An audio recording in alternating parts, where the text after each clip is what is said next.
My favorite gift is from Kylie. She submitted.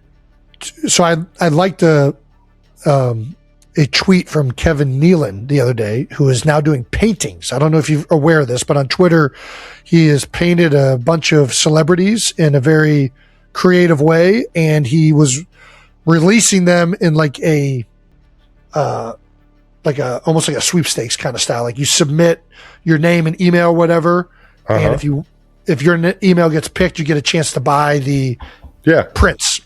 And Kylie won one of them. So I'm going to be getting an original Kevin Nealon print. The best gift that I got was from Taylor, but it gives away things that we're trying to keep in-house. So not going to say it. And I love you, Tay, but Austin got me a great gift as well. So Swift's good gift givers. They are great. They are great gift givers. Oh, Patrick Mahomes got the rest of the offense, some PlayStation 5s and a portable PlayStation like a suitcase that has a screen and an area you could put the PlayStation. It's like a portable like gaming suitcase.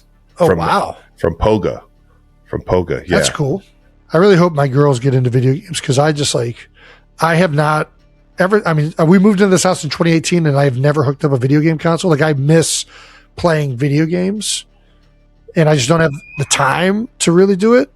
You know, it's a fun one for everyone. What's that? Mario Party. Mario Party would be nuts. They would lose their minds playing some Mario Party. That's what I'm saying.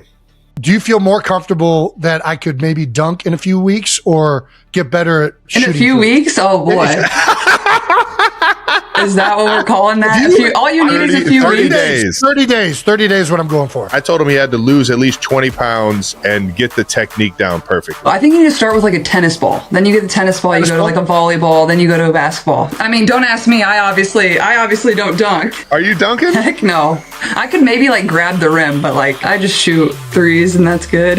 Back to New Heights, ladies and gentlemen, boys and girls, a Wondery show brought to you by Nike. That's right. I'll let Jason get into what we got coming up on this show, but you're not gonna want to miss this. I'm Travis Kelch. This is my big brother Jason out of Cleveland Heights, Ohio. We got the ESPN Zone rocking this week, one of our childhood favorites. Subscribe on YouTube, Wondery Plus, wherever you get your podcasts, and follow the show on all social media at New Heights Show with one S for fun clips throughout the week.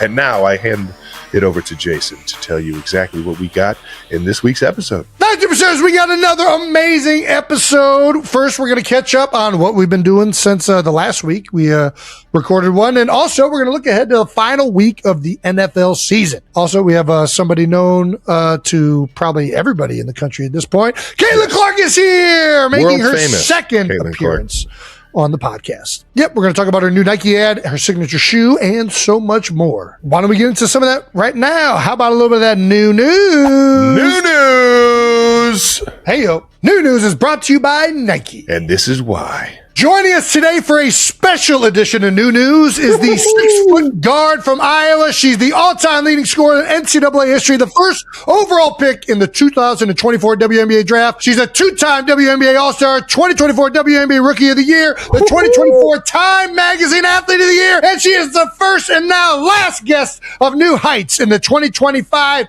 season. 92%ers, please welcome back to the show, Caitlin Clark! I'm back. Let's go. She's back, I'm honored you guys brought me back on. I must have not have been too bad the first time, I guess. You already know. It's always a pleasure. Always a pleasure. Permanent invite. Yes, please. Jump on whenever. Let's talk some Nike. We're honored to be a part of your Nike launch, being a part of the commercial that is. How's it feel? How's it feel to finally have it all out there? And I know it was a long time coming. Definitely a long time coming. Like, been in the works for quite some time. And obviously, this is kind of launching like a whole year where my shoe eventually will come out. I'm wearing it on the court this coming season. So nice. That's probably what I'm most excited for. But like just getting the people more excited with the logo. And obviously, I already have some merch out, which you're proudly rocking, which I appreciate. Yeah. But yeah, no, it's so exciting. And a lot of the people that were obviously in the commercial, U2, and Travis Scott was in it. My college basketball coach was in it. And then just some other people that have kind of like been huge fans throughout my career, or, you know, have been a part since I was either in high school or now professionally. So I felt like the ad was like very me. So that was super cool. And it was fun to shoot, and, you know, just really thankful that everybody was a part of it, and especially you guys. So you made it fun. You brought the energy. Yeah. Jason can't make a jump shot to save his life. He's actually, you are out of your mind. Next time we need to get you guys on the real basketball court. That's what would have made it funny. You're like out there actually. You already know. All right, it's funny you mentioned this, because recently I got into a basketball court for the first time in like 20 years. I'm on a mission to be able to dunk, Caitlin. I've never been able to. No, he's been doing this. This mission has been 30 years running. We have video footage. Brandon, do we want to play that now? Yeah, let's see what we got. Oh, gosh. This is going to be hilarious. I'm Jason Kelsey. And this is Jackass. I'm going to try and dunk a basketball. I can't jump off of 1 foot to save my life. I mean, you made it still, but that wasn't dunk. It went in. Oh, dude, you're not even touching the rim. We got a ways to go. We got a ways. We got a ways. You have no Look at that. I'm kind of up there. Okay, that one's not as bad. I'm a better 2 foot jumper. I can't jump off of 1 foot. I'm going to tear my Achilles. You're a fundamental guy. We got to get you the right fundamentals. This is what I wanted to ask. Are there techniques to jump higher? I mean, I don't know. I think it's technically easier to dunk off jumping off of 1 foot than 2 feet. I think jumping off of 2 is probably harder. Drive. That's kind of like a high jumper. You really drive that other knee up, and it helps you like kind of catapult yourself up there. But I think we're out of. He has to do it by 2 because he squats so much. Yeah, you're a power jumper. It just hurts my ankle so bad trying to jump off of one leg. He's got a bad ankle. You're in danger. Do you feel more comfortable that I could maybe dunk in a few weeks, or get better at shooting? In a few weeks? Oh boy. Is that what we're calling that? All you need is a few 30 weeks. days. 30 days. 30 days. What I'm going for. Oh gosh, Trav, can you still dunk? You think? Are you kidding me? You name it. I go between the legs right now. No, not all like that. I can definitely dunk though. I'll have that in the bag till I'm at least like 50. I think. Jason, I told him he had to lose at least 20 pounds and get the technique down perfectly. I think you can do it though. I think you need to start with like a tennis ball. Then you get the tennis ball, you go to like a volleyball, then you go to a basketball. Okay. All right. Work your way up. I mean, don't ask me. I obviously don't dunk. Heck no. I could maybe like grab the rim, but like I'm not anywhere close to that. I just shoot threes and that's good. Shoot it from anywhere. How easy is it for somebody to learn how to shoot who can't shoot? Just hypothetically speaking, not for myself.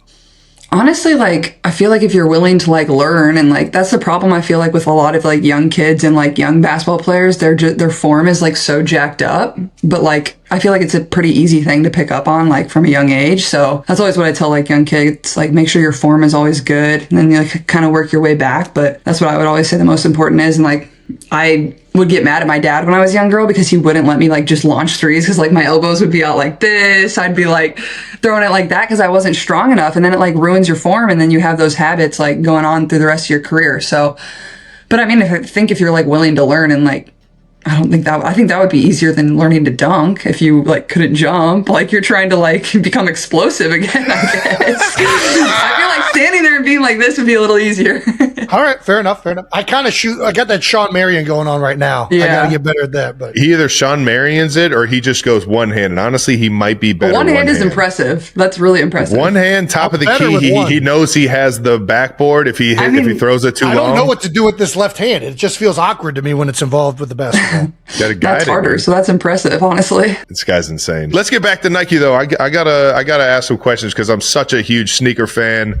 You said that you're wearing the new kicks coming up this season. Yeah. I honestly, for everyone that doesn't know like the process that goes into like making the sneakers, like how long in advance has it been, or like when does it all start? Do they come to you with a shoe, a bunch of shoes? Do you kind of get to tweak them here and there? How is that process? Yeah, I think it's honestly been like probably one of the coolest things I've got to do since. Honestly, the process started at the end of my senior year when I was at Iowa, because I was deciding what shoe company I was going to go with. And I talked to Nike, Adidas, and Under Armour, and they all offered me a signature shoe, obviously some faster than others. And, everybody knows Nike makes the best product. It just kind of takes a little bit longer. And so I grew up wanting to be a Nike athlete. Every kid does. Nike, Jordan, like that's the premier brand, and everybody knows the custom that. Kobe's, yeah. Oh yeah, the custom Kobe's are fine. I sent like Harry and some of your friends some. They're like texting me. They're like, "How do we get the?" I was like, "I got you." But no, I mean, it's probably been like a year and a half now of like figuring out what exactly I want. And I think probably the most challenging part of it is like you want it to be unique, but at the same time, like I have to be comfortable wearing it. So I think you kind of take what you're comfortable in. Like obviously I play in a lot of Kobe's, but at the same time, I don't want it to be a Kobe. I want it to be something very unique to me and a little bit different. And I think for myself, like, I kind of think about like what's kind of been important to me when I think about like shoes or sneakers. And I think like just the chaseability of them, and like you want a certain sneaker or like you want a certain colorway. So I think that's like going to be probably the most fun part. Like, okay, great. Like you have like the mold of the shoe and like what it is and the technology that's in it. But more so, I think I'm more excited about like making the certain colorways or collabing with certain brands or whatever it is. I know I definitely got a Chiefs colorway on the way, or PE or something. Maybe we can get Andy Reid to like coach in them at some point or something. Are you kidding me? Or we can turn them into a cleat, or we get something like that. Oh, listen, you're speaking to me now. I'm game. It's so cool because a lot of like you're doing exactly what like I've always dreamed of doing in terms, because everybody that plays a sport or definitely is a hooper like dreams of having a signature shoe. Like it is the coolest shit ever. But I remember LeBron came out with his first signature shoe, and it was like he had this Hummer in high school, the notorious Hummer, and he kind of like shaped or like made the shoes kind of resemble a Hummer's like look and model and everything like that. Like when it comes down to like it being true to you, I can't wait to see exactly what this thing looks like. And you already know I'll be the first one in line to get them. Yeah, no, it's gonna be cool. And it's crazy because LeBron's on shoe 23 now, which is like crazy to think about how long his signature line has lasted. I know, it's crazy, and I've gotten all 23 of them. You don't see like a lot of signature cleats in football, do you? Really? Like it's not really the same. Like Trav, you wear like your own PEs, like Jordan PEs, right? Don't you? Yeah, exactly. Yeah. Shout out to Jordan. I think those fit my game the best just because I grew up in that like Jordan era of like I kind of like that mid to high top like boot kind of feel, save the ankles, protect the ankles. Yeah, seriously.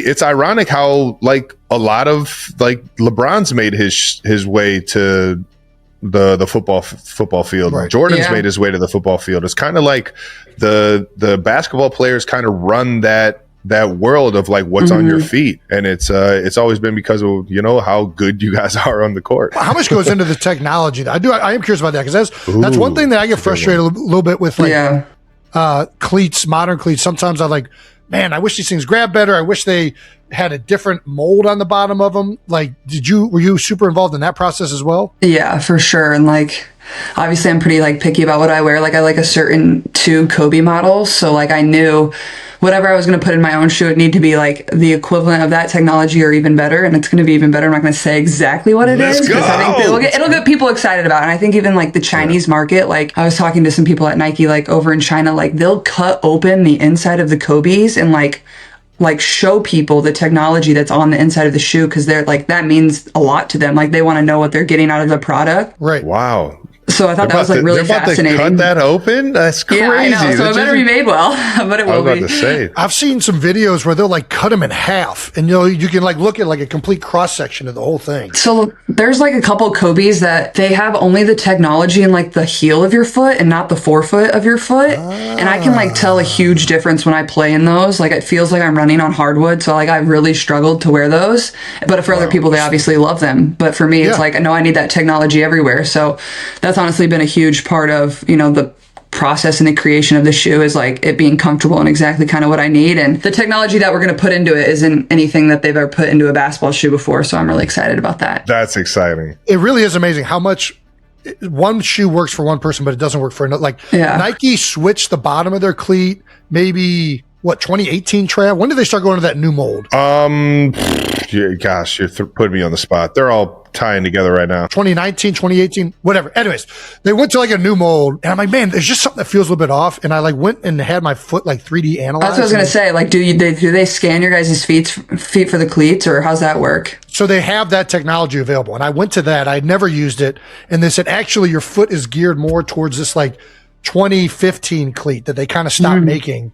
And I went back to that. I was like, my So foot they had feels- to dig some up in the storage unit so you could They play in were it. searching. They were searching equipment rooms like this. I was wearing this cleat up until like Oh my 2024. gosh. That's and then crazy. I'd have to take him to a cobbler in South Philly who would have to re-glue it because the glue was starting to rot out on these things. Oh, Jason went full on custom. Like he got And then his own he had to retire gobbler. because they didn't have any more cleats. That's right. Yeah, Exactly. exactly. You still got those things in the garage if the That's funny. Eagles need one game out of them. There's You still somewhere got around them. here. Yeah. You still got Stop. What did you guys collect the most of? I know, like, Trav, you collected a lot of shoes growing up. Like, so what were many- you like? so many What did you kicks. like the most, or like what was something you kind of always wanted to get? Or what's your favorite pair of shoes you've ever owned? I was just going to get into. I didn't want to get into too much about your shoe because it's still the excitement of Yeah. everyone. You know, what I mean, the drop and everything. But my favorite shoe ever was the Marty McFly when they came out with the self tying and and just the whole boot and finally bringing that to life, knowing that it was in the future back in the 80s and like they actually made that mold. It was like my first, seriously, it was like my first purchase when I got a check. I was like, went that's online, great. like Marty McFly's Nike size 13 because they did make a size 14. And I'm just like, where are they? And I That's grabbed great. them, and I still got them. Still got them. This thing still light up on me and everything. I'm what some people might call shoe ignorant. I don't know anything about shoes. You just I wear like- whatever you get for free. I like that. That's what it was. I wore sandals, and then my mom got me. The only time I ever cared about what I wore, she got me 2 pairs of Skechers, and I wore these things into high school, and never again have I ever worn a pair of Skechers. Did they I'm light sorry. up? Did they Skechers, light I'm up? sorry, they did not light up, That would've and been I got epic. clowned so bad. And then I immediately went out and bought some Timberland boots because everybody was saying He's those been were the rocking best. Tim's ever Rocking since. the Tims. That's Yeah, great. but- That's hilarious. From Skechers to Tims. That's quite the Yeah. switch up. I was like, I gotta fix this public image right now. This is Yeah. not good. My original like love for kicks came in the Jordan era. I remember wearing the 14s, or the Jordan 14s in like middle school travel league basketball. And then when Bron came out with everything, being a Cleveland kid and seeing him actually play in high school was crazy. So you guys saw him live? Like, how often? I got lucky. One of our good friends, Andrew Brandt, and his mom had an extra ticket. No way. And I went down there and saw the Was it King packed, live in high like, school. oh, It it was so full? to the roof. It was like bet. it was like a whole like parade event outside. They had to like cut off the like streets around it. It was Dang. insane. It was awesome though. Yeah, he threw it off the backboard and threw it down, and the whole stadium or whole arena felt like it was about to rock. I never saw him play live, but he was on all the time. Like even when he had a few of the games that were broadcast nationally when he was in high school, but even the other ones were on local TV, and it was like an entire event when he was in high school. Like everybody be talking about it the next day. Did you see what LeBron did last night? And it was a crazy time in Cleveland for sure. I got one more Bron story. So in high school, this is when I was in high school, he was going through his first couple years in the leagues, and his Bron 2s came out, and Bron 2s were iconic shoe. I still have so many pairs of them, but at that point I wanted to get like a pair that nobody had. And in my mind, I didn't really know the like sneaker market or like how things worked or anything like that. So I thought I was going to go out and get a pair that nobody had. And literally like there was only like 2 colorways that LeBron had officially came out with at that point. And I went online and I'm searching all on the web for like a LeBron 2, and I found this black and silver pair of LeBron 2s. Were they fake? Begged my mother to get them for me for Christmas. Walked into Heights High with them, and one of my Harry's older brother Will actually came up to me. He's like, "Trav, let me see those things." He looked at them out. Somebody from across the room. Hey, Will, you think those are real? And Will looked like, real fake. I got hilarious. smoked. Never wore them again. Mom asked me, "Oh, did everyone love your shoes?" I was like, "Yeah, they loved them." They took them. They loved them so much. The funniest part was I ordered a 14 and they were like a size 11. I was like, the whole time my feet were You're like getting this. And blisters. I'm like, it was the worst. That's hilarious. That's a great story. That was the worst. This is so good. Should we talk back on the basketball court a little bit? Let's get into it. So back on the court, Team USA practice. How you feeling? It was fun, obviously, to get back out there. It had been a minute. So, like, it was just obviously a long and, like, tough year of reoccurring injuries. And, like, you guys know how that goes. Like, when you get one nagging thing, it kind of leads to another. So, it wasn't obviously how I envisioned it. And it stunk, but, like, we still kind of found a way. Like, our team, like, we had, like, 6 of our players go down with injuries. It was unreal. And we still had a great year. Made it to the semifinals. And, yeah, we were, like, a game away from the finals. And so that was pretty impressive considering kind of what we went through. But it was a long process to like just get back on the court because when you have like the groins and the quads and whatever you're dealing with, it's like you don't run for a while, so like it's weird like learning to run again in a way. And then on top of that, like going to like play versus the best players again and like just getting tossed out back into the fire. But it was fun. Like I mean, I probably wouldn't have wanted it any other way. Like you get thrown back out there with the best players in the world and you see like you're right where you were before you got hurt. And it was only 3 days, so it was cool. And it was at Duke, which is obviously one of the most historic basketball places ever. So that was a pretty cool thing too. And kind of kicks off like the next cycle for like preparing for the Olympics. And then we have the World Cup in 2026. So at the end of September. So we'll actually like pause the WNBA season, very similar like how we do when we have the Olympics right before the playoffs. And then we'll go play the World Cup, which technically the World Cup in the past has almost been harder for us to win because there's more teams that play in the World Cup than qualify for the Olympics. Yeah. So sometimes it's harder to win that. So hopefully I'm on the team for that. And obviously my goal is to be on the Olympic team in 2028. So it feels like it's far away, but it's probably actually way closer than it sounds. It'll be here as soon as you know it, I'm sure. Yeah. Yeah. Maybe Trav, well, you could play flag football in 2028. Hey, you already know. I can snap if they need a snapper. I will gladly snap the ball and do nothing. Yeah, I could snap too. So we'll be running for that job. We'll be competing for that job. Do you guys think any like NFL players will actually like want to play or like try to play? Or I think there's going to be a bunch that are going to want to. A few of the receivers and DBs that have good like hand-eye and ball skills. I think those guys that have a good run at it. I don't know if the quarterbacks will entertain it. It's a different game at quarterback. Yeah, that's what I was about to say. It does. There's definitely crossover, but it is a different sport. And I don't know. I think there's going to be a lot of guys that want to do it. And I think the NFL is going to embrace guys trying to play in it because it's only good for the league to see their players on a national scale like that. And we don't ever get that opportunity. But it is a different sport. I think it'll be similar to the 3-on-3. You know, like how who was? I think Jimmer was probably the biggest name in the 3-on-3. He just retired. Year. It was his last Olympics. Yeah. Shout out to Jimmer, man. Electric. His game is perfect for that. Like fast, like can shoot it, like just quick. Yeah. But yeah, like you said, like completely different. 3-on-3 basketball is obviously only played in the half court and there's no stopping. You literally play to, I think, a score or time, which is just way different than 5-on-5. We see you in this picture with Cameron Brink rocking number 17. I know.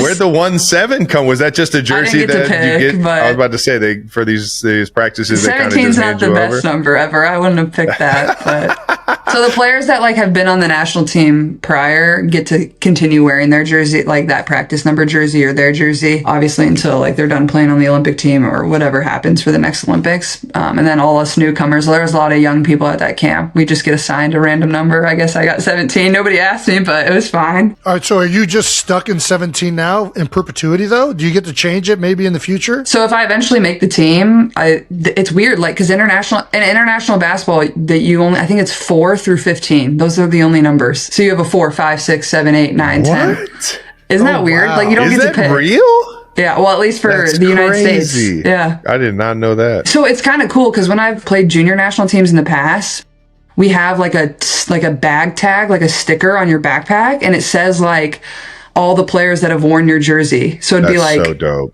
If you're number 6, it'd be like LeBron. I think he was number 6. Or like, and then you'd have the women's players and obviously all the men's players, which is really cool. You get to see who kind of has worn We're in New Jersey. So this is not in honor of Phillip Rivers. It's not, but how about that? Sorry. Is that not insane? Electric. You got to give him a lot of credit. And he was pretty good. He's throwing toutouchdowns. I was worried he was like going to pop an Achilles or. No, you don't got to worry about old Phillip Rivers, man. That guy's tough as nails. It was crazy. I mean, like when I first saw that online, I was like, oh, that's like got to be fake news. Like, because there's so much fake news out there these days. It was definitely an AI clip in my mind, or I was just like, there's no way he's really about this. Somebody's being funny. And then it was. And they should have won the first game he played in at Seattle. They were winning when he walked off the field. Yeah, they made the kick, the long field goal. I turned the game off actually because I was watching the game. I was like, oh, that's great. Like he won, like cool. What do you know? I like checked the box score on the ESPN app and I'm like, oh my God, that's a heartbreaker. That's so sad. Sammy Darnold had other plans. Yeah. Yes. He's had a great year too. He's been really good. Happy as hell for that guy, man. God, that Seattle team, we played them in the preseason, and I was just like, there's something about this team. They got this, like, you could just feel the energy and the juice and how much they loved playing the game. Yeah. Dogs. Yeah, they got some dogs, and I was just like, man, there's something about this team. And then Jackson and Jangba just came to life out of like started looking like the most unstoppable receiver in the league. Mm-hmm. So what are your guys' obviously the Chiefs are not in the playoffs, which is okay. We've had a great run. It's not okay. It's not okay. But at this point, it is what it is. Jason, you can't say the Eagles. So what are your guys' takes on the playoff picture? What do you think is going to happen? I really liked the Rams until last night. It was the first half was kind of the first weakness that we kind of saw from them. Yeah. To their credit, they did bounce back and almost end up winning it there at the end. But the Rams feel like they have the least questions of everybody that's in the playoffs. Like everything kind of has an answer. They're great on the offense. They're great on the defensive line. They run the ball well. They stop the run. Their quarterback is a proven, already won a Super Bowl and been around for a long time. So it's like, that's kind of the team that I think probably is the safest one. Well, I got Matt Stafford as literally like my last pick in my fantasy draft, which was a steal. Because nobody knew he was going to play. Because remember, he had the back stuff. Yeah, didn't do anything in the preseason. Trav got me a lot of points this season, so I didn't get last. That was my only goal. It was a tough. Didn't get last. It was a tough fantasy year. Getting smoked the past couple of years, or what? As long as I don't have to do the punishment, I'm fine. Oh, wait, Tom, do you have a favorite? Who do you think is going to win the Super Bowl? Oh, I mean, I'm not cheering for anybody. I'm obviously, honestly, like I'm a Drake May fan. I think he's been incredible, and like I think the Patriots are. I mean, what is it? The NFC looks. I mean, like they're all so good. The Niners are really good, but they're the most injured team, but they just still find a way to win, which is pretty crazy. Very impressive. I mean, I'll probably be like pulling for the Patriots, but I mean, I think the Rams are really good too. Sam Darnold seems like a good guy, so I could root for him too. But I'm about to say I could root for all of them. You already know. There's some I can't root for. Come on. I can root for all of them, man. I like that. Especially, we got some good guys out there. But the viewership's not going to be the same without the Chiefs. So how do you think the Eagles will do, Jason? I think they'll do better than people expect. I mean, I know that the offense struggled in the second half last week, and it's struggled at times this season, but their defense is so good. And whoever they get in this first round, they're probably going to get a team that's, whether it's the Rams, who have said they're going to play their starters, or San Francisco, I think is the other team that will probably be it. There's a chance they could be the 2 seed and play Green Bay. They're going to get a team traveling from the West Coast all the way to the East Coast, and the Eagles are probably going to rest. So I kind of feel good about round one. I feel like they're so talented that they have a chance to beat anybody, especially with they got so much firepower on offense. It's just waiting to explode, man. And they've won before, so they know how to do it. Proven. Speaking of quarterbacks, that like so much of it is like who can handle the moment really well, and he's proven that he can do it. He shows the poise. There's some guys that we're just kind of waiting to see. I'm too intrigued to let this go. You said something about your fantasy league's punishment. What is it this year? Okay, it was like you had options. You could do like a 17-hour bus ride, no phone. You could do no phone on a bus. Yeah, like you just have to sit there, like Can you take a book? I don't know. I think you literally have to like just sit there, like can't do. But you had to take your phone because you had to live stream the whole thing on Instagram so everybody could watch to make sure you weren't doing anything. Awesome. Well, that's kind of you can get some entertainment out of the live stream itself. And then the other option was like stand-up comedy and the IHOP the IHOP pancake challenge where you have to like eat a certain amount of pancakes. Yeah. So you had to do both of those. And then there was like one where you could like pay out a bunch of money. And be like, I'm not doing any of it, but I'm paying a bunch of money, and we can be done with it. But I think the person that lost is going to have to do the bus ride. So, yeah, you got to make sure we know about that live stream. Everybody tune in. Yeah, for sure. It'll be very exciting. Yeah.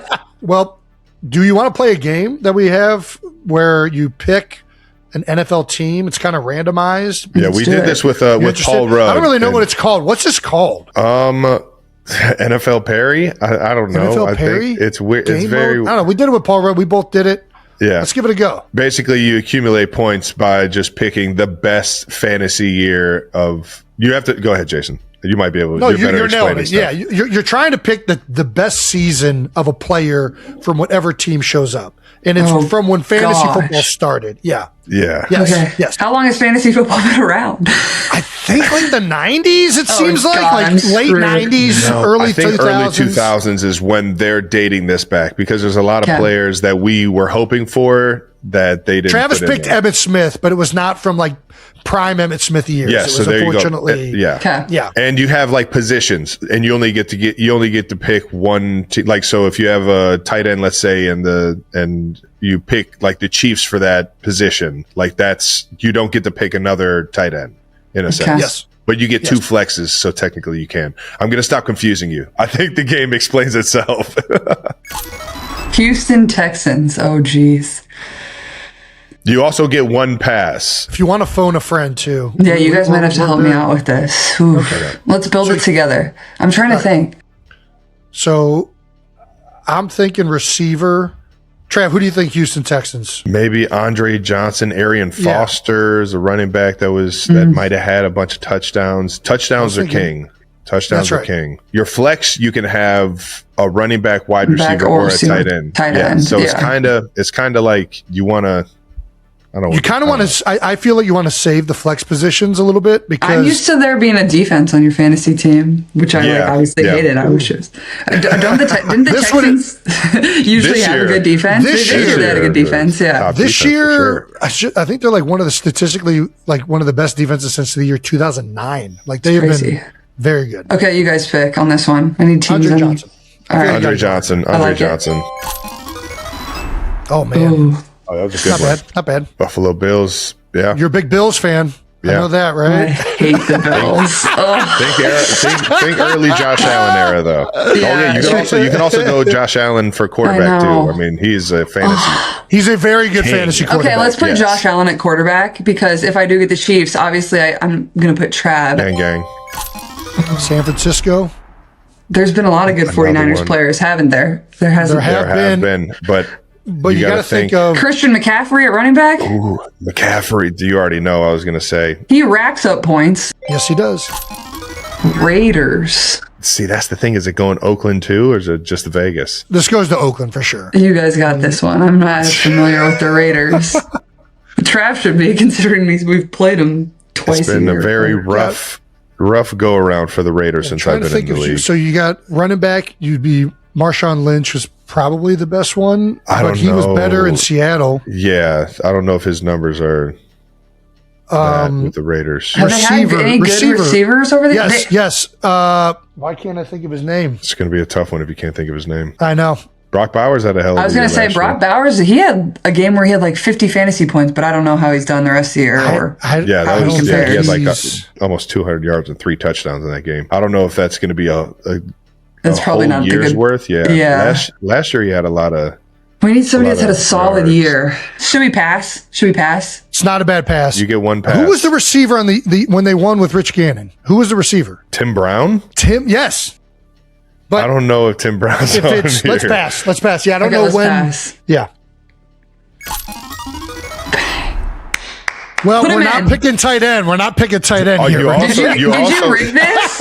You also rig gotta the think. game? You also got to think you're probably going to get more out of Tyreek Hill in this situation. No, we're not Well, doing that. You might Put not. him You on might there. not. Put him on there. Yeah. Come on. I just want to see what it is. I know. Me too. Ooh, That's good. look at that. Solid. Almost Gotta get more the same as touchdowns. Andre Johnson. Got to get more touchdowns. All right, Commanders. Commanders. Oh, geez. And we're looking for receivers or running backs or tight ends. I guess you can put a flex tight end in Also there, right? football team. Also football team. Also football team. I mean, McLaurin had a good year last year. Clinton Portis. Who else? Clinton Portis. That's a very good poll. You guys are pulling some people I've heard of. Clinton Portis, legend. He's a character. Okay, you guys pick this one. Jason, you got anybody else? I think you're right. I think Portis in the flex is probably the right pick. Ooh, that one's Not tough. great. Not great. That Not hurt. in the 300s is a tough. It's not good. I think Philadelphia his Eagles. best years were. I mean, you pick your poison here. You got a bunch. Yeah, Jason, this is all you. You should be able to get us the most amount of points possible. I'm trying to think here. of who scored the most touchdowns. Like, that's really what it comes It's got to down be to. Shady, right? Well, Shady is definitely a great choice. Terrell Owens is, I don't know what his touchdowns were, though. Deshaun, I got Philly and I took Hurts. Hurts was a good quarterback for this game. Yeah. I mean, running backs, I feel like get you the most points because they get the most touchdowns. Deuce Staley, Brian Westbrook. I think Shady. I think Shady's a good choice.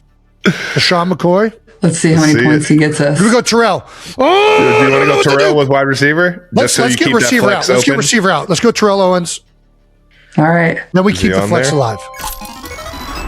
Oh my God! Oh, I've screwed us. no. I've screwed Oh, us. no. Chargers. Chargers. Who's Antonio Gates? No, LT. LT. That's an easy one. The Davian. That'll This be a might- monstrous. This might. This is gonna be huge.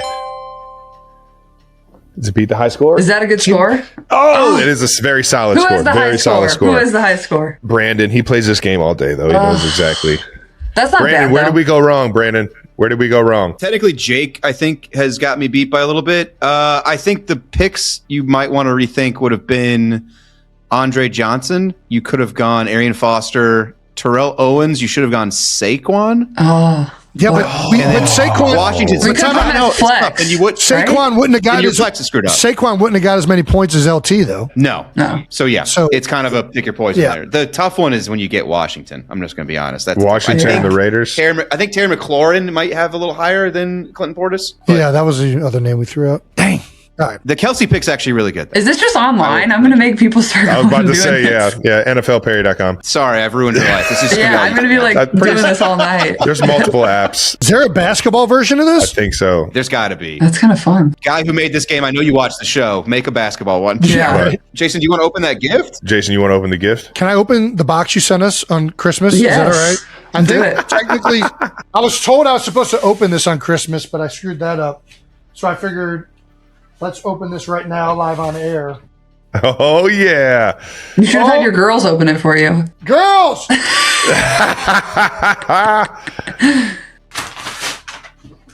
Are they getting into any sports yet or anything? so they've done soccer. Gymnastics is the one they like the most right now. Soccer is like always the first sport that kids play. You Like know just it. go send them out there and like run around. I feel like early on them you're out trying there. to do like coordination, right? Get 'em So in it's the grass. like dance, gymnastics, run around, kick a ball. We got like what are those?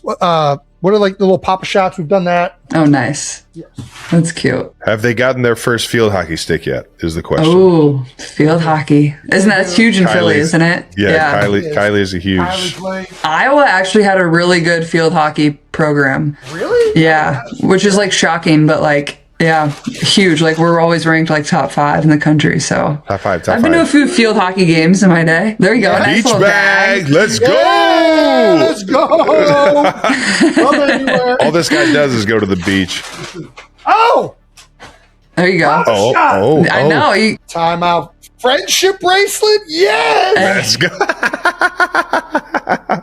This guy's never been this hyped for a president in his life. yeah, they got the hoop in there. There we go. Oh, let's go. You could just put that at 10 feet, work on dunking on that. This is right up my alley too. There we go. Talk about one-hand shots. So we're gonna put it right in the dog crate. Oh, Brick. Come on. it's a brick. Boo! Over the shoulder. See, this is when the one hand, Top of the key. this is when the one hand matters more because you don't shoot a Papa shot with two hands. You just Benny, you want to take a shot? It's a gift from our friend Caitlin. Come on, come here. on, take a Come on, Benny. shot. Come on, Benny. Oh, she's running. Wyatt! Jesus. Wyatt! He's got reinforcement. We need somebody to come down and shoot a basketball. We need. It's a must. Oh my gosh, you are wearing the perfect attire. Come down here. Oh no. All right.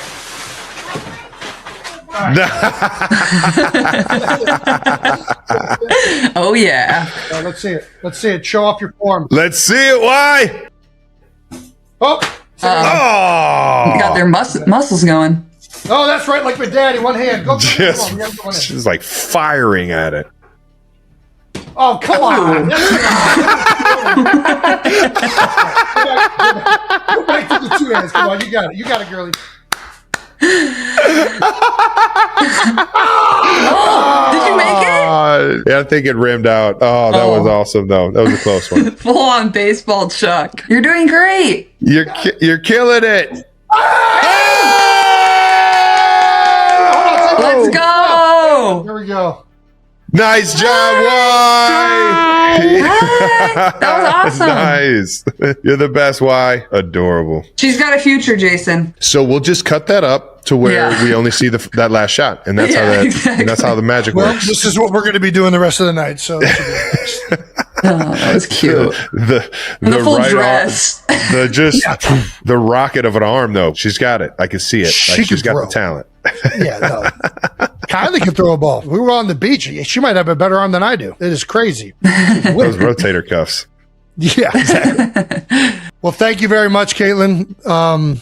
Did you have a good Christmas? I did. I was in Florida with my family, so we were just down there chilling, hanging out. So it was nice to get in some warm weather and taking a little time off after the USA basketball stuff I had, and now just pick back up and get ready for the season. I guess it's going to be here in a couple months. So, and you guys There are you welcome go. to a game anytime. Come on now. Oh, You know absolutely. we're there. Yeah. You know we're there. Absolutely. Rocking the CC ones on the hardwood. That's Let's right. go. That's Let's right. go. I got to get the CC1 so I can dunk. That's what's Yes, going to that's happen. what you're missing. That new That's what you're technology. missing. You need that new technology. It's just going to spring you up there, Jason.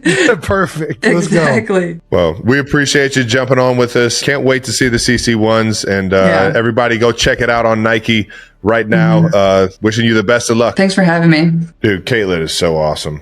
She gets it. Best. And I can't wait for the CC1, baby. Let's go. Yeah, come on now. I'm going to need him. I got to be able to dunk. I don't know if I'm going to be able to do it without him. All right. That wraps up New News brought to you by Nike.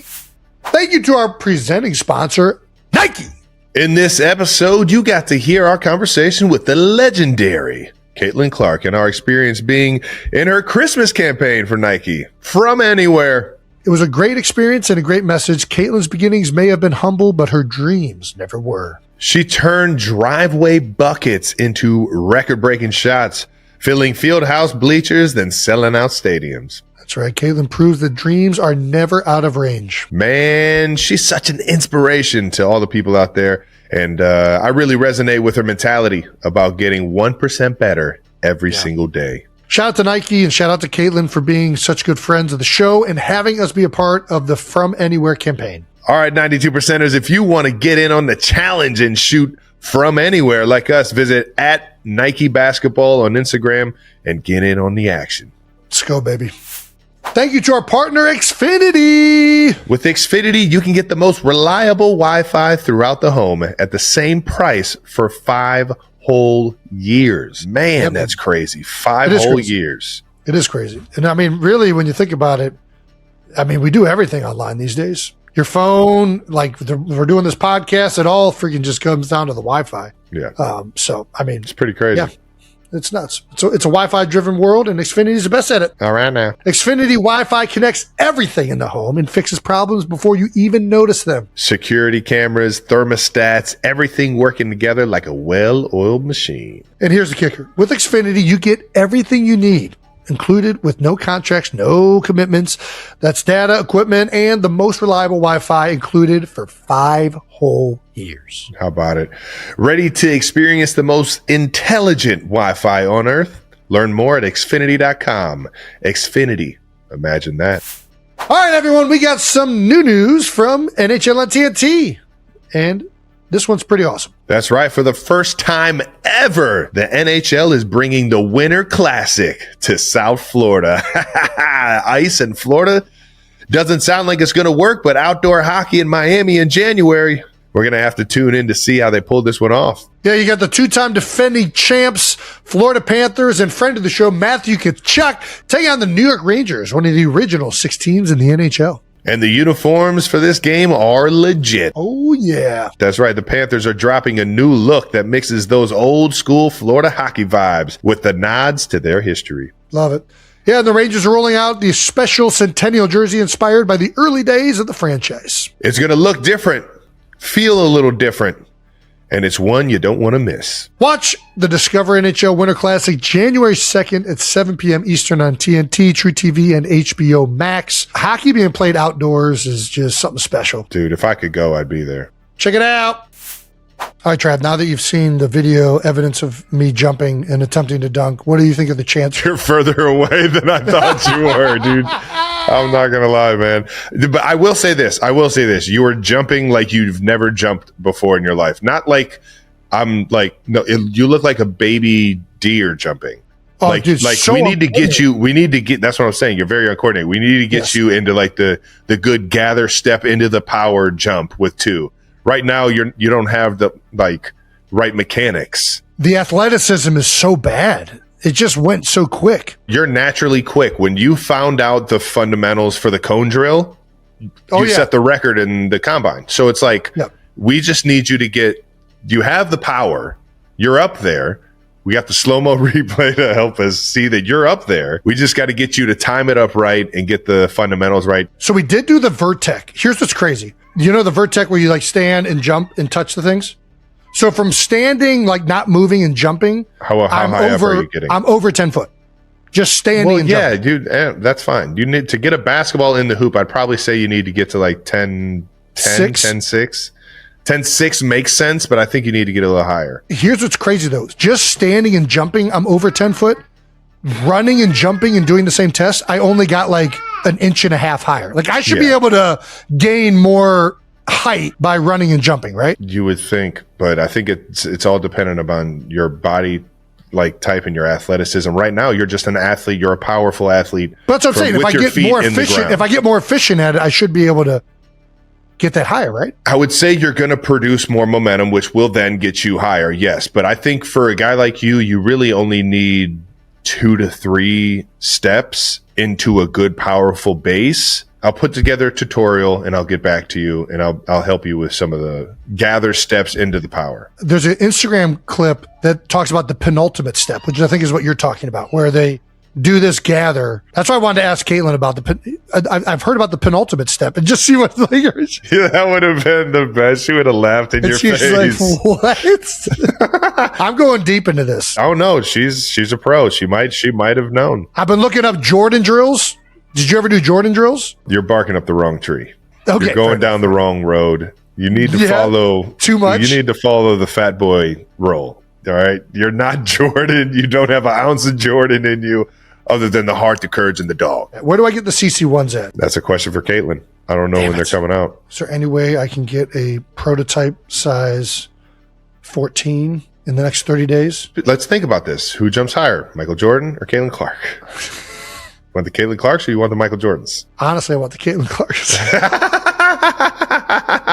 Let's get into this week 17 of the NFL season. How's that sound, Trav? That's right. Bold Topics brought to you by Xfinity, the most reliable fiber-powered Wi-Fi. You played on Christmas Day. I did, and Christmas games are always as magical as they sound, man. It looked magical. Arrowhead was rocking. The stadium was packed. Broncos fans were there. Chiefs fans were there. Everyone was having a merry old time. Obviously, we didn't come out with the win, but man, it was a fun night. I'm proud of the gang that we had in red out there trying to figure it out and come away with the victory. obviously down a lot of big names, but led into the game by my guy Chris Oladukin, man. We were playing some golf earlier this offseason. I was looking forward to seeing him sling it a little bit. That's right. Yeah, Chris he's an awesome guy. He's been on the team for a while now and finally getting his opportunity to get some NFL experience, man. And it's just fun. You know what it's like. And honestly, I haven't had this feeling of like seeing a young guy at quarterback living out his dream, just excited to be in the moment. Like we would come off the field and you could just see, man, this guy was loving every single moment, even through the good or the bad. And it was awesome to get out there and rock with him, man. And I was just proud of the way he handled the situation, handled the moment. Obviously, no turnovers, and just gave us a chance to win at the end. He did. What I wanted to ask you this, because a lot of times, like when you're on to the third string quarterback, you're usually a guy that hasn't had a lot of reps with the ones. How many? I mean, I know he's been there for a while, but how many times have you caught a ball from Chris? I'm a busybody at practice. I like to get some work in. So during defensive periods, things like that, I'm usually around all of the quarterbacks. So it wasn't the first time I'd ever caught a pass from him here or there. Like I've at least seen it come out of his hands, and throughout the week have worked with him enough to where it wasn't surprising seeing the ball coming out of his hands. Nice. He throws a good ball, and on top of that, man, he's a gamer. He's going to go out there and he's going to have some fun. I call it the Chris O experience, baby. The Oladukin experience. You know what's going to happen. He's got that exciting playmaking ability. Yeah. Because he's a mobile quarterback and he can get out of the pocket. And he keeps his eyes downfield when he does, and he showcased a little bit of that this past Christmas. Oladukin, I'm playing with Travis. I mean, he's the greatest tight end of all time. I'd be a fool not to lean on him a little bit, and he was just great the whole game. Wish I could have been there for him a little bit more, but he still played his ass off. A little more. It was like the entire 2-minute drive was throw the ball to the Big Yeti. Yeah, and I thank the Chiefs, for getting a little Travis chant going for me there. I think Coach Reed heard what the people wanted, and man, if you guys could have done that, the first 12 years of my career, that would have been awesome.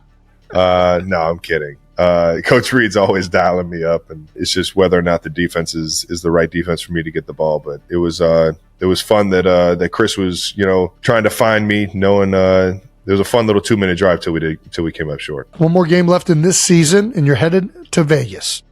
What is how are we feeling heading into this one? It's Vegas, man. It's Raiders week, man. It's always no matter what the score is. Obviously, two teams where we know our season ends after this Sunday, and you're just playing for the love of the game and the honor of wearing the Chiefs helmet.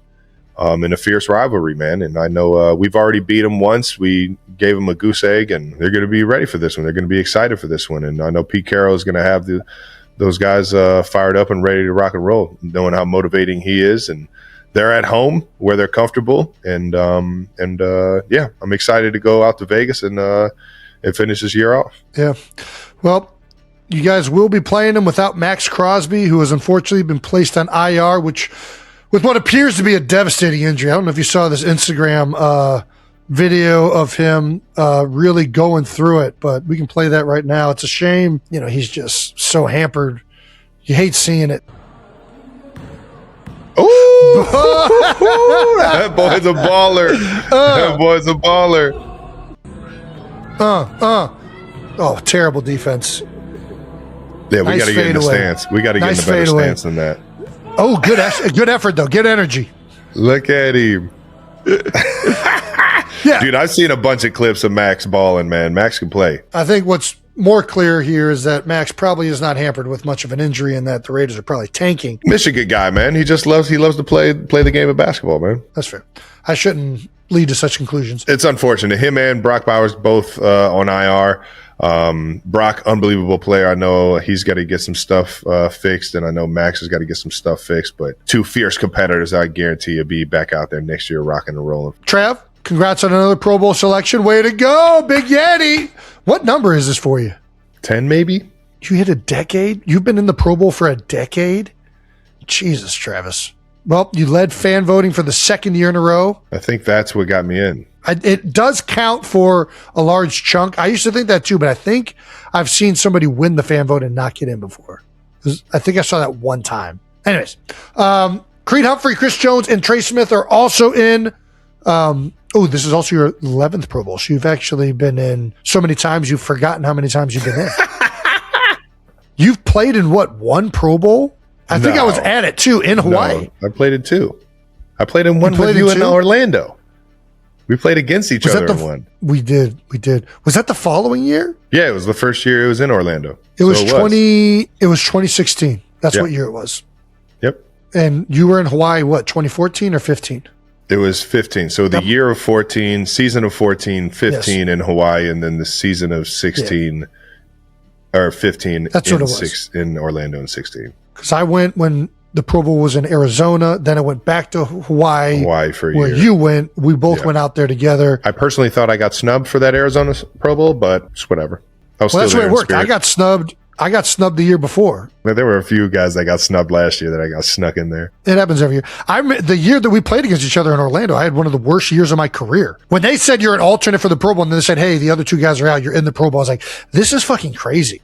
Yeah. I do not deserve to be here at all.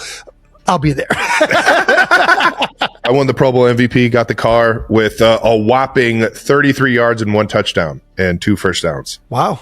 Had a fake field goal that got me 3 yards on a first down. Got a deep cross thrown to me by Andy Dalton, the Red Rocket. Let's fucking go, Andy. And that was it. Congratulations on making the Pro Bowl, Trev. You want to move on to some other NFL news? Yeah, let's move on to Eagles-Bills. What a showstopper. It actually was an entertaining game. There was a lot of shit going on. Crazy second half. Jalen Hurts, Josh Allen. Gotta see primetime football. Fucking love it. And it was only Eagles 13, Bills 12. And it came down to the last 2 minute last minute drive with Josh Allen and a 2-point conversion. I mean, it's a great win. They beat the Eagles beat the Bills, who are a lot of people saying the number one favorite out of the AFC. A lot of people think that it's Josh Allen's year. So for the Eagles to go into Buffalo and win this game just shows, how good the Eagles are. Do you know how tough it is to beat the best team in the AFC? Some people are saying. Some people are saying. Do you know how hard it is to beat that team while you don't get a single pass completion in the second half? Do you know how hard that is? That's how good the Eagles are. That's how good we are, Philadelphia. They went over in the second half. It's actually the second time we've won a game this year without completing a pass in the second half, which is remarkable. What? That's how good we are, bro. Bro, this offense is too fucking good, dude. That is insane. It is. It's kind of crazy. I was watching the game. I didn't even notice that. It's just like 3 and out. And then before you know it, you've had I think they only had 17 plays in the entire second half. So, yeah, not good. Not good. And most of it, listen, I thought Jalen actually played pretty good. So that stat kind of you would think would be quarterback driven. And they were. Rainy game. We're running the football. Had the lead. But the run game, I mean, it was bad. And especially in the second half, and not just these 2 to 3 yard runs, but negative runs where you're in 2nd and 12, you're in 2nd and 13. And it was a very frustrating game to watch offensively, to say the least. And Buffalo's got some guys with some motors on that D line, man. They can be disruptive, man. Tall guys, long arms. The Eagles have been trending better in running the ball, right? They did well against the Raiders. They did well against the Commanders. This was their chance to do it against a team that is going to be in the playoffs. And it was a little frustrating seeing the performance, to be honest with you. And credit to the Bills. I thought they did some things. They kept putting the safety down, and then they blitzed from the other side, and it messed them up a number of times. They were slanting the front, and that was throwing them off. It's just, these are things that you would hope they'd be able to handle at this time of the year. And it was a frustrating game to see them have opportunities to have plays, right? You're running outside zone away from a nickel pressure. That is a chance to be a gash if you block it upright. But because they're not on the same page, because the safety's showing he's down over here, the tight end tackler going to the safety, the backside knows the nickel pressure's coming. They're boxing. Nobody's blocking the middle linebacker. Yeah. I'm what are we doing, guys? Yeah. And it's communication like that. Guys are being let run free. Did we zone this off? Why is nobody blocking the 3 technique? It was not a great performance collectively up front, to be honest with you. And it's frustrating as a former offensive lineman, a guy in that room, and like knows how good all those players are.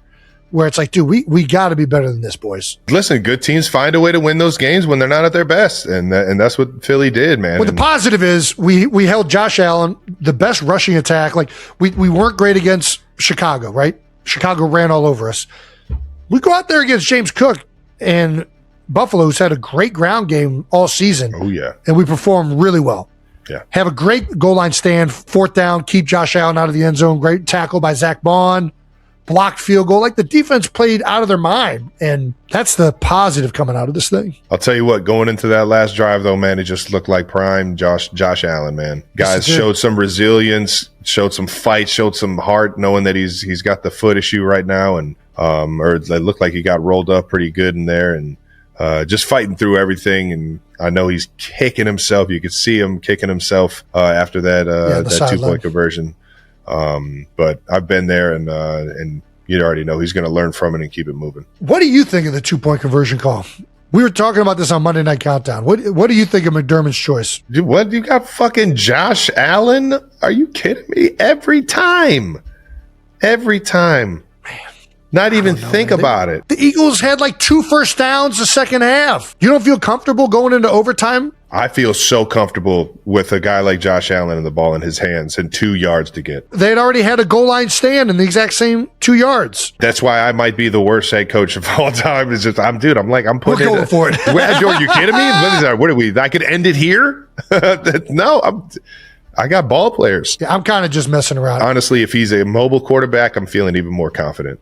Because there's the threat, if you drop everybody and all that, it's like he could still find a way to run it in or get out of the pocket and make something shake. So when you make this decision, it's always going to be damned if you do, damned if you don't. If it doesn't work out, everybody's going to say it was the wrong call. If you make it the play was open, like it's there, right? Just missed the throw, and you can play devil advocate and say, they just blocked a field goal before that. They just blocked the extra point or whatever before that. The one thing that I thought was interesting that we kind of got to on the desk last night was, I think it's actually probably a better call that they went for it too, because like at some point, like this, everybody's saying this is Josh's year to try and go win this thing, right?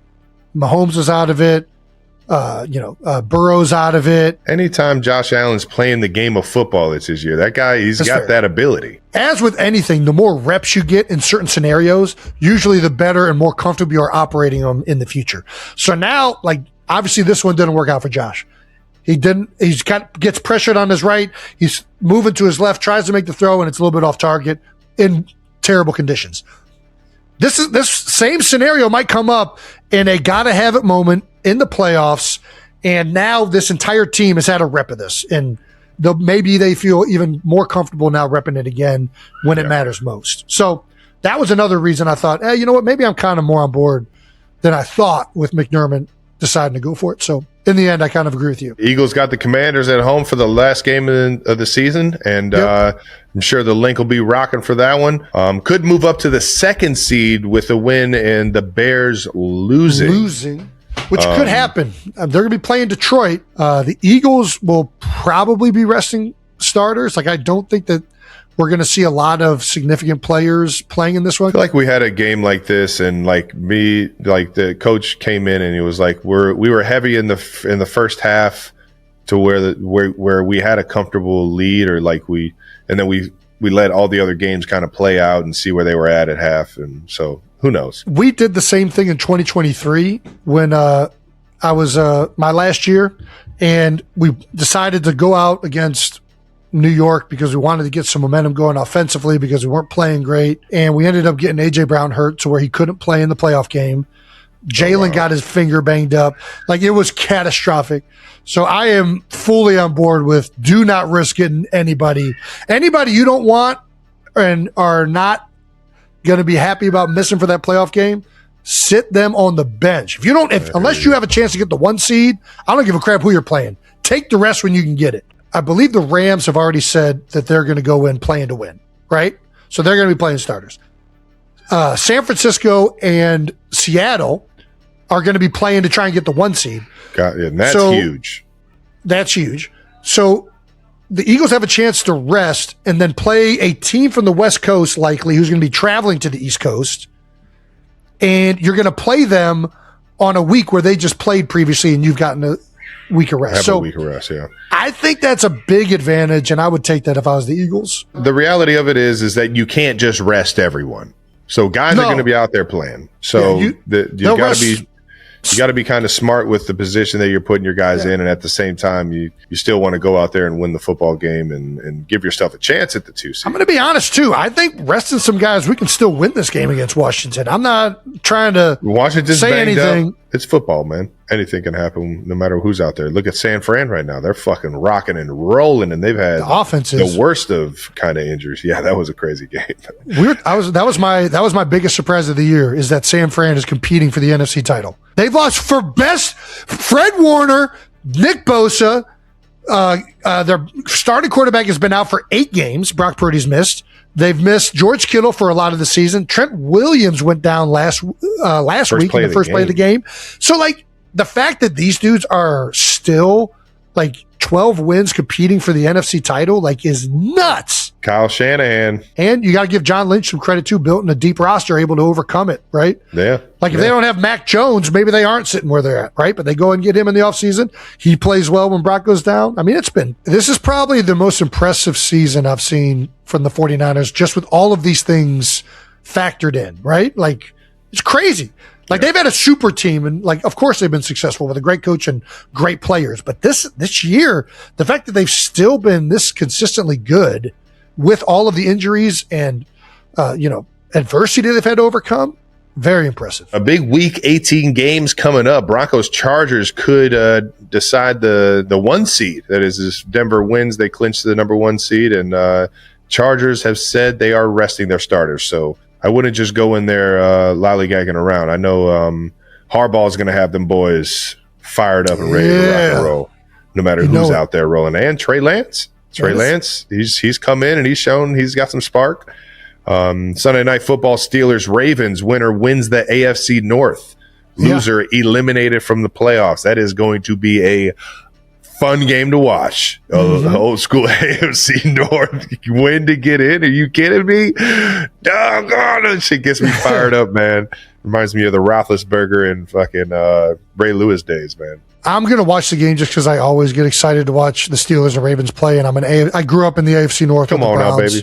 You already know. But, like, let's be honest, are either of these two teams going to be competing for it at the end of the day this year? Like, it's kind of like the NFC South, where, I don't know, the Steelers were looking pretty good before DK got suspended, though. They were having a good finish to the season. Darnell Washington's out, too, man. That dude, 300-pound tight end running the seams. He's a beast. And Ravens not sure if Lamar Jackson is playing or not. If Derrick Henry and you got Patrick Ricard leading the way and they're running like they did last week, I mean, that was an impressive performance by those guys. Yeah, but Lamar Jackson's Lamar Jackson. If he's playing, it's a completely different game. Saturday, Bucks Panthers. If the Panthers win, they're in. Well, they've done everything they can to not get in.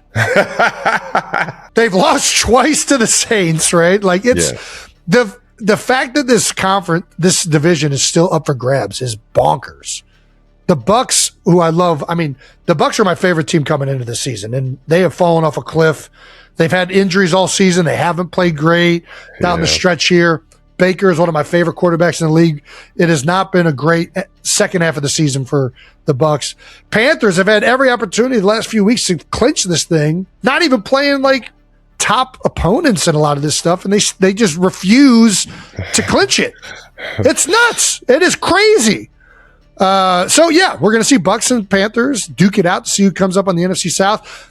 I will always root for the Bucks. I love Todd Bowles. I love Baker Mayfield. Well, the Bucks are going to need the Saints to beat the Falcons on Sunday and a win against the Panthers themselves. Yeah. And I'll tell you what, they got guys to where if the Bucks get in and they get rolling, that's a team you can't take lightly. They've just been banged up, and it's kind of hurt them all season long, and they haven't been themselves.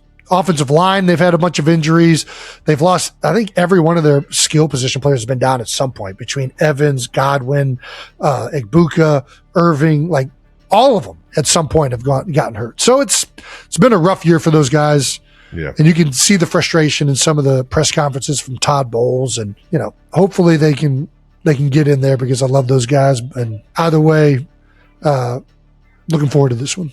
And we got a hell of a showdown on Saturday night, baby. The flex game is Niners Seahawks. The winner of the NFC West actually wins the number 1 seed in the NFC. So the winner of the Niners Seahawks game is gets to play all their games at home. The Seahawks defense is absurd. There's really 3 defenses have been the best in the NFL in my mind this year, and it's the Seahawks, Houston, and I'm going to go with the Eagles. I think those 3 teams have been like, their defense has won them so many games. You can throw Denver up there too. Yeah, that's fair. The Niners offense is rolling. I could see this going either way. I really could. I do kind of lean Seahawks just because of how great their defense is. I don't think the Niners are going to come by points as easily as they have the last few weeks.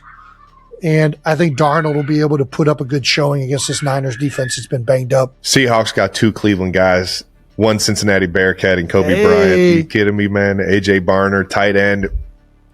Let's go. I'm just kidding. What about Juszczyk? Kyle Juszczyk's a Cleveland guy, Medina guy. Yeah. Harvard guy, George Kittle, tight end.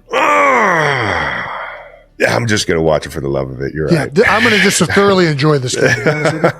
The Niners have been there, and they've been so great for so long, although they've had adversity. Oh, I thought you were talking about the Niners. No. Sorry. Well, I was just saying the Niners have been there before. We're excited about that. Probably not. Do you think about this? Sam Darnold was in a Week 18 game to clinch the number 1 seed last year. And that game, followed by the playoff game, is essentially why he wasn't brought back in Minnesota, right? That's crazy. And now all of a sudden he's in the exact same scenario, Week 18, and he's done the exact same thing to another team in Seattle. Pay that man. Well, I kind of wanted to work out for him. That's all I'm saying. And he's a good dude. Is there a lot of scoreboard watching in Week 18? There definitely is. Like the Eagles will be watching the game in Chicago, most likely, right? Any team that is been conveniently scheduled at the same time by the league office because they know that the seating and placements matter, there will be people watching the scoreboard all game long, for sure. Unless you do what the Panthers did last week and you don't show any games on the scoreboard. Oh, wow. Dave Canales. I'm pretty sure we did that as well in a situation where the Patriots were playing the Dolphins. And Kevin Harlan, one of the best ever, in my opinion. I fucking love that guy. Might be a little biased because he's a Kansas City guy, but also, no, he's a legend. And he was literally calling both games at the same time on the Chiefs broadcast. He was watching the Dolphins game, calling that game. A play would happen in the Kansas City game. He'd call that. Dude, it was awesome. He's just a beast. Yeah. And then you just randomly heard everyone in the stands start going nuts because the Ryan Fitzmagic and the Miami Dolphins found a way to beat Brady and the Patriots, and we got the 1 seed. I never felt like watching the scoreboard took me out of the current game. Like I was just like, all right, what's the score? Ooh, if we go really hard for this next quarter and win this game, we're in. I think the reason is because you should be thinking that regardless. Maybe I'm just not against scoreboard watching. What's wrong with scoreboard watching? Shout out to Fitzmagic, baby. I got to see him during the Christmas game last week. That was awesome. Which quarterback had the best O-line Christmas gifts? Caleb Williams gifted his offensive lineman Bottega Veneta and Don Julio. Bottega Veneta. What's Bottega Veneta? It's a really, really nice brand. I have a few of their bags. It's awesome. They're awesome. So it's a bag.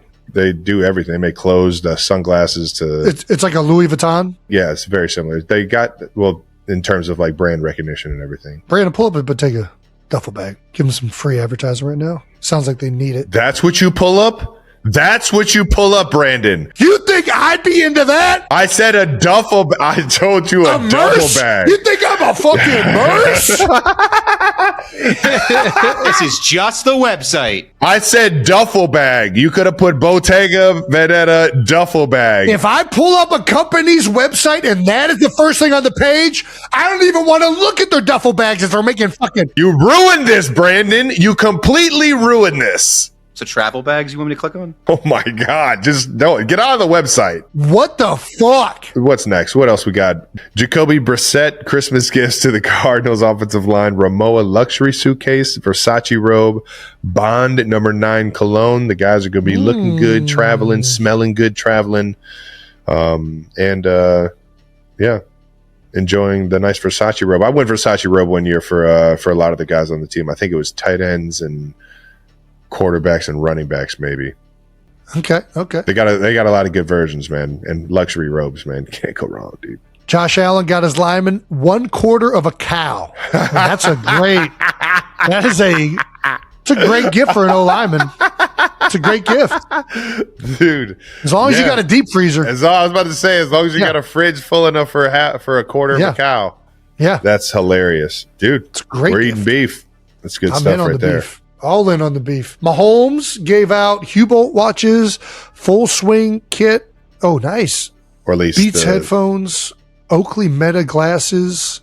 Nice. Renoa luggage. Renoa was really going all in with the quarterbacks. All right. A Venton e-bike. Nice. The e-bike was a hit. Guys were flying around on those outside the facility. Those things could go. Jared Goff, custom golf carts. We've seen that one before. Seen that one before. Can always appreciate a nice custom golf cart. Aaron Rodgers, Can-Am off-road side-by-sides. Now that's a freaking Can-Am. What's a Can-Am off-road side-by-side? It's like it's a quad. It's a quad. Oh, nice. Hell yeah. That's fucking badass. Think you can get after it. Hell yeah. Man. Ooh, here we go. Here's the video. Oh no, I'm wrong. These things are souped up. Yeah, that thing is. Yeah, they're more like they're more dune buggy-ish. Dude, that thing is sweet. Joe Burrow gave his offensive lineman actual prehistoric fossils. This is a first. For creativity, Joe. How would you feel if you got a fossil? I would be so fucking excited. Are you kidding me? You're into fossils? You're a big Natural History Museum guy? A fucking the bones of a decayed animal from millions of years ago? I would love that. Nice. All right, so you're not a flat Earth guy. You believe that the Earth has been around that long. Nice. Last year, Burrow gifted his O-lineman an authentic Japanese katana sword. I saw that last year. Joe's creative with the gifts. He's a good gift giver. I like this. Tom Brady and his team went undefeated. The undefeated year, I forget what year it was. It was like 08, 09, somewhere around there. And Brady got his entire offensive line brand new SUVs. But the kicker was that it was a 1-year lease. Ooh. So what? So they just had to give them back? I don't know if there was an option to where they could pay the rest to like buy it. Well, it has to be, right? There's always an option to buy. I thought that was absolutely hilarious. And Tom was on the broadcast talking about you beggars can't be choosers. Which is right, dude. You got to appreciate your gift no matter what it is. If you got to give it back. SUV for a year doesn't sound terrible. Dude, that's badass. Yeah. Yeah. All right. Bold Topics was brought to you by Xfinity, the most reliable fiber-powered Wi-Fi. All right. Trav, what do you think? Where should we go from here? Let's wrap up some football with our Stamps of the Week, man. Stamp of the Week is brought to you by the NHL on TNT. That's right, ladies and gentlemen. The NHL, one of our favorite sports, is in full swing. So don't miss the NHL Winter Classic, which is always one of the biggest hockey games that the NHL has, and it's outside, typically at a football stadium or a baseball stadium. Nice. I think football stadium is the only place I remember it. But either way, the Rangers are taking on the Panthers down there in Miami on January 2nd. So it'll be a little New Year's fun, as always, and on TNT. But let's get to our stamps. I want to look at this video. There's a nominee in here for a grandmother, and I'm always in on that. Can we play that video? Let's see what this sweet old lady has to say. Judging by the description, it might not be so sweet. Oh my God, tell us.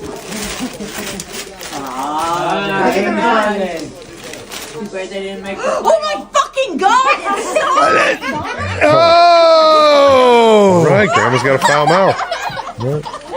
What is it, signed? Did you sign it? Yeah, it says signed jersey right there on the... Oh, there we go. Yeah, context clues, Jason. Nice, Grandma. Way to go. A little signed Travis Kelce. She seemed pretty excited. Yeah, she was pumped. She said, holy fucking shit. Our grandma didn't cuss at all, actually. She would say things like shoot and darn. Yep. But I'm with that kind of grandma, too. I am, for sure. Right up my alley. Something tells me that Dad's mother might have been a little bit more on that side of the road. She ever had the cigarettes out of her mouth, maybe. I just remember going to that house and be like, I can't fucking breathe. Like, what are we doing?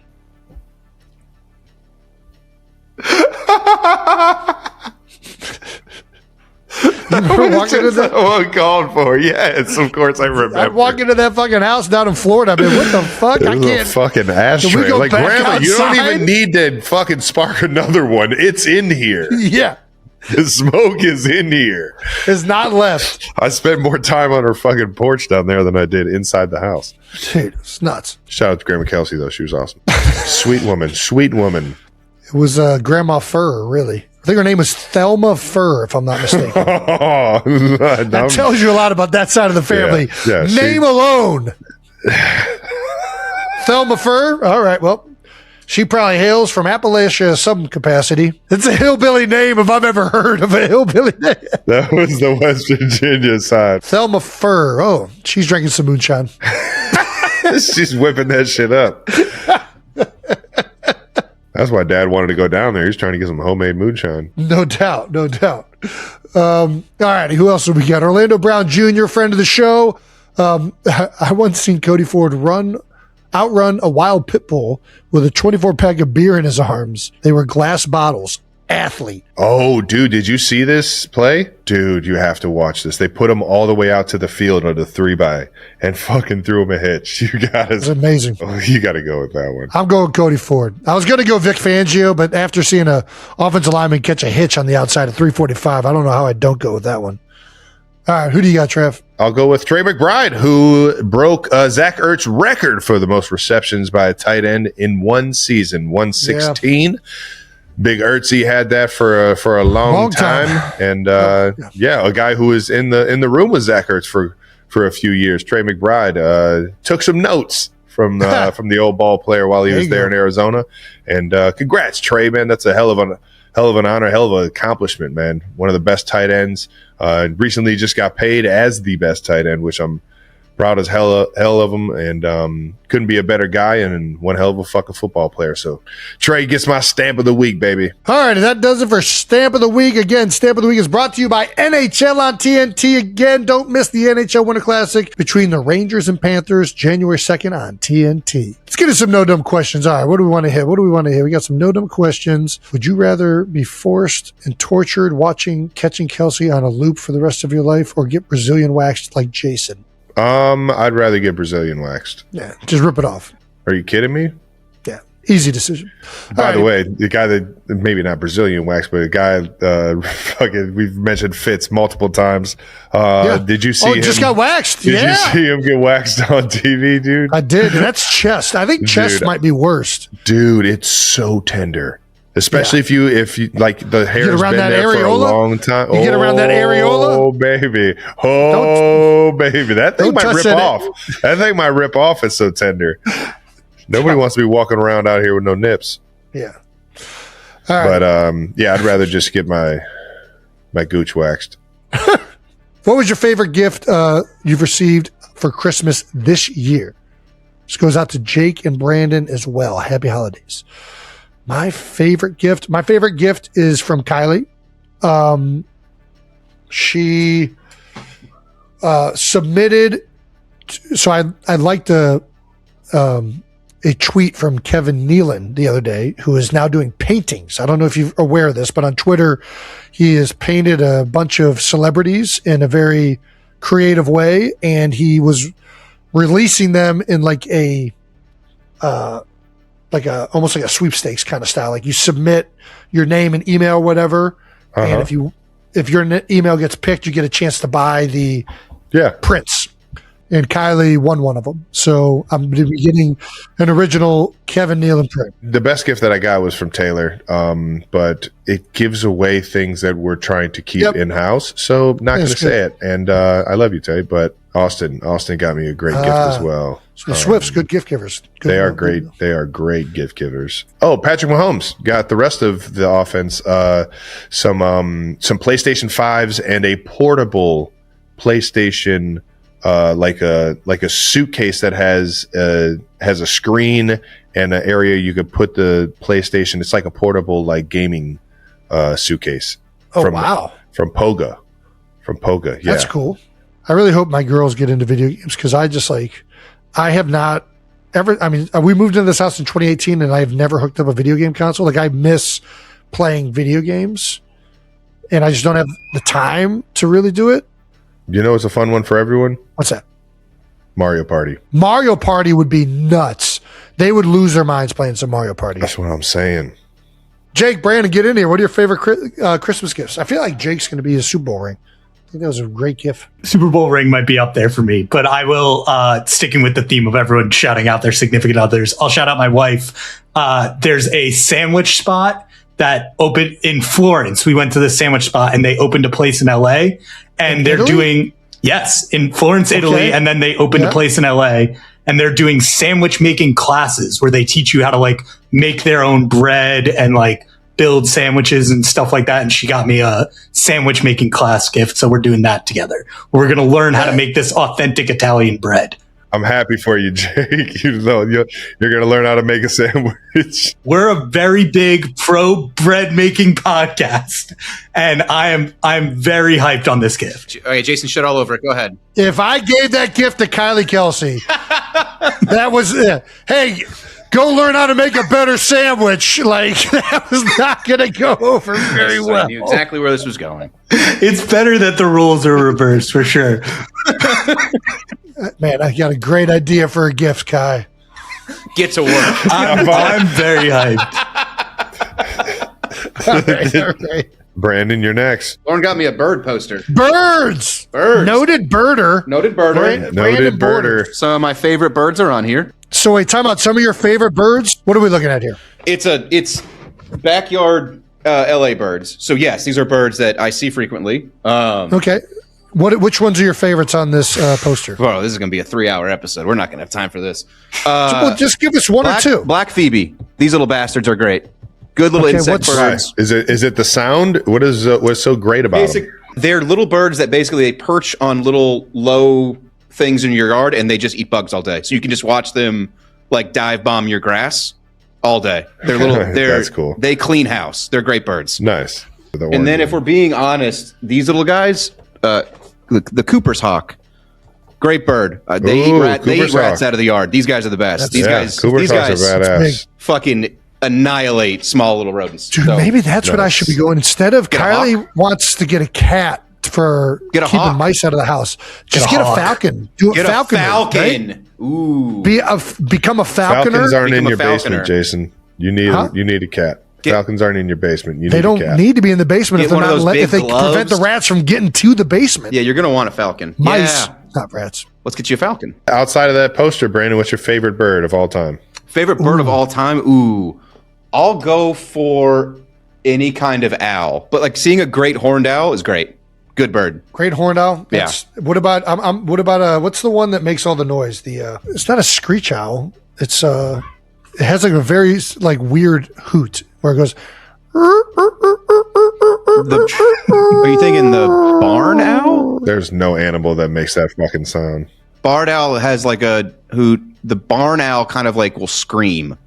This should be your podcast, just Jason making bird sounds and you having to figure out what bird he's trying to be. Are there any other no-dumb questions you want to go to? Or is that it? Let's get out of here. We've been talking enough. That wraps up another episode of New Heights. Thank you to Caitlin Clark for coming on. And thank you to Caitlin! all of you guys for tuning in once again to this ridiculous podcast. Make sure you subscribe to the New Heights channel on YouTube and follow New Heights on the Wondery app or wherever you get your podcasts. You can listen to new episodes of New Heights ad-free right now by joining Wondery Plus in the Wondery app or on Apple Podcasts. Once again, New Heights, a Wondery show brought to you by Nike. We already said it, but shout out to Caitlin Clark for jumping on. Oh, yeah. Shout out to Nike. Can't wait to see the CC ones. Follow the show on all social media at New Heights Show with one S for fun clips throughout the week. And thanks to our New Heights production team for always making us look better than we are and always making it look easy and fun for you guys. And for you guys, thank you for always tuning in. We'll see you guys next week. Peace. The AT&T Pebble Beach Pro-Am drew unusual attention this year, largely because of Travis Kelce, the Kansas City Chiefs star, whose relationship with Taylor Swift fueled massive fan excitement, even though she did not attend, prompting a surge in ticket sales within hours of his participation being announced, as spectators flooded the course, many in Chiefs gear, hoping for a surprise appearance. Golfer Mackenzie Hughes noted the event was already busy and would have been pandemonium if Swift had shown up, while Kelce, paired with Keith Mitchell, generated more buzz off the course than on it. And as NFL conversations turn toward the future, a fan poll of over 3,000 U.S. fans suggests Swift is the top choice to headline the Super Bowl 61 halftime show, with 7.6% of votes, ahead of Elton John at 5.3% and Adele at 4.3%, underscoring her unmatched popularity across both music and football audiences. Taylor Swift's dominance in fan polling extended across demographics and geography, leading supporter preferences for 13 franchises, topping rankings in 22 states, and finishing first among both men and women, a rare cross-demographic result that sparked immediate online debate, especially among Kansas City Chiefs fans who see her relationship with Travis Kelce as a sign that team spotlight will remain strong. Betting markets even list Taylor Swift at plus 490 as an early favorite for the Super Bowl 61 halftime show. And although the survey focused on music, supporters tied the momentum to football optimism, citing spikes in ratings, merchandise sales, and social engagement during her game appearances as proof the franchise has evolved into a global brand. While other rumored contenders like Miley Cyrus and Cardi B remain in discussion ahead of the championship at SoFi Stadium, with demographic data showing younger fans favor hip-hop acts and older audiences preferring established pop stars.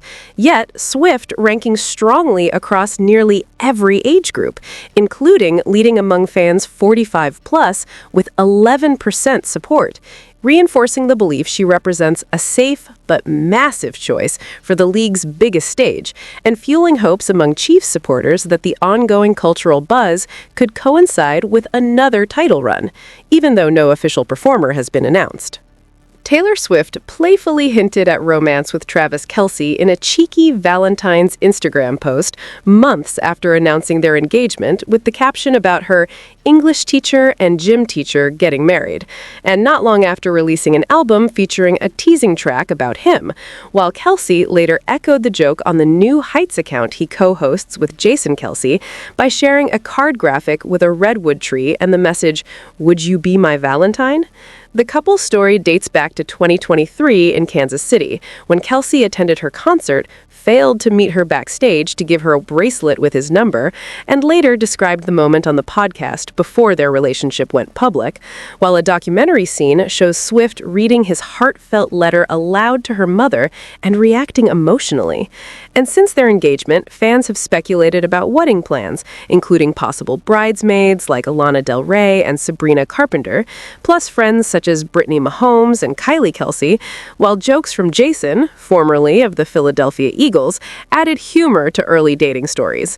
And rumors about a June 13th, 2026 ceremony at Ocean House Hotel near her home in Rhode Island have circulated widely, fueled by her well-known fondness for the number 13, though no official wedding details have been confirmed.